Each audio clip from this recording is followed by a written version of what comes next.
E aí, como é que vocês estão? Recentemente, essa semana, eu ainda assisti ao filme São Paulo S.A., dirigido pelo Persson. Quem me recomendou esse filme foi o Arthur Tuoto, não sei se você já ouviu falar dele, mas o Arthur é um dos maiores produtores de conteúdo de cinema da atualidade. Ele é crítico de cinema, tem um curso online de cinema, e eu ainda não faço parte, tá bom, Arthur? Se tu tiver por algum acaso vendo esse vídeo, assim que cair um troco aí, eu vou me inscrever. O Arthur, eu vejo hoje, responsável por ter mudado a forma com que eu vejo o cinema, mesmo não sendo aluno dele, ele tem muito conteúdo no YouTube, e a forma com que ele fala sobre filmes me fez me apaixonar ainda mais, e acredito que ele foi bem participativo num processo de amadurecimento do meu olhar cinematográfico, da minha sensibilidade até. O vídeo de hoje tem tudo a ver com isso, com essa nova forma de olhar filmes, porque esse filme ele pega muitas influências da Nouvelle Vague. Esse movimento cria essa ideia de que o diretor, ele na verdade é o autor do filme, e de que um filme ele não é só a sua história, né? Não é só um roteiro, ele não é só um plot twist, ele não é só uma grande sacada, e sim uma unidade estética que é definida pela forma do filme também.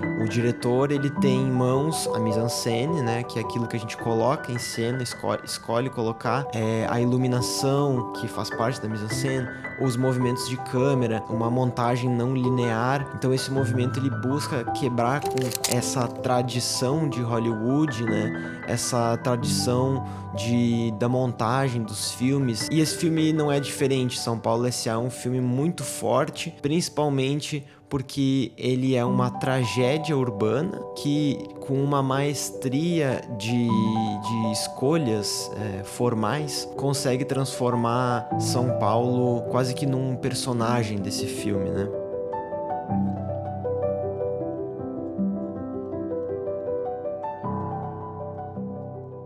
Mas sobre o que é o filme São Paulo S.A.? São Paulo S.A. fala sobre a vida do Carlos. Ele é um trabalhador da classe média, se vê num Brasil que começou a colher os frutos do plano do JK de industrialização. É um Brasil que começa a se industrializar muito rápido e com isso a se urbanizar muito rápido também. São Paulo começa a se tornar uma cidade cada vez maior, atraindo milhões e milhões de pessoas. A classe média que começa a fazer aulas de inglês, que começa a ter bons cargos em fábricas, começa a crescer na vida e até ficar apaixonado por essa vida da capital. Até no momento do filme ele fala que bastava abrir o jornal que teria uma vaga numa fábrica. No meio disso, o Carlos, ele quer muito subir nessa escada social e ele vê o Arturo, que é o dono da fábrica, como um grande exemplo a ser perseguido,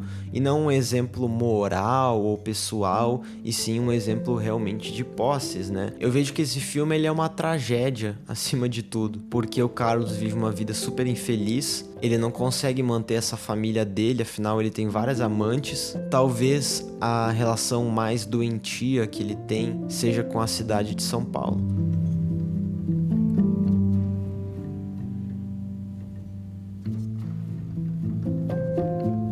Logo no primeiro momento do filme, e aqui vale ressaltar que esse filme não tem uma montagem linear, então a história não segue uma sequência cronológica. A primeira cena que tu assiste, ela tem relação com a última cena do filme, mas o meio do filme ele não segue essa cronologia. A gente vai vendo aspectos da vida do Carlos nessa cidade. Nessa primeira cena, um enquadramento mostra a mulher do Carlos jogada no chão depois de uma discussão. Enquanto que ela tá jogada no chão, pela vidraça a gente consegue ver os prédios de São Paulo. Num diálogo que não é nem um pouco realista, né? Que foge um pouco dessas convenções, mostra ela falando com o Carlos, mesmo eles não estando no mesmo cômodo. E logo depois, uma montagem da cidade de São Paulo. O filme me pegou ali, sabe? No momento que mostra esses prédios imponentes, mostra a gente, no caso a câmera, olhando para esses prédios de uma altura inalcançável, mostrando essa São Paulo de ruas largas e com um homem desolado no meio disso tudo, que almeja estar ali, mas ao mesmo tempo sabe que o veneno da vida dele é estar ali. Para mim esse filme mostra o sonho perdido, sabe? Mostra a nossa dificuldade em aceitar de que a vida é, como o próprio Carlos fala, recomeçar, recomeçar, recomeçar. Um grande conto moderno do Sísifo, sabe? Já ouviu falar desse conto? Um homem que tem que levar uma pedra pra cima de uma colina e quando ele chega lá em cima ele não tem força, ele deixa a pedra cair e nos dias seguintes ele vai ter que fazer isso pra sempre, pra sempre, pra sempre. E o filme não cria isso só pelo roteiro, né? Só pelo drama do filme. Eu acho muito interessante que, muito parecido com os filmes do Godard, esses filmes são gravados na rua, né?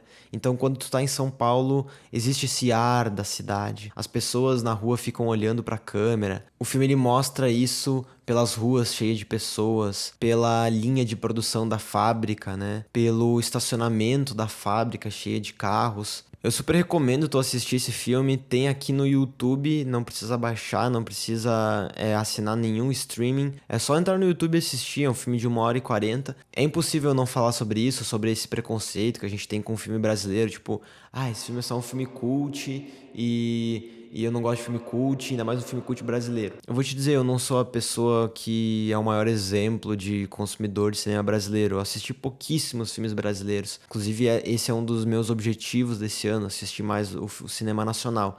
Mas é bizarro pensar que esse filme é da década de 60. Esse filme ele é muito atual, assim.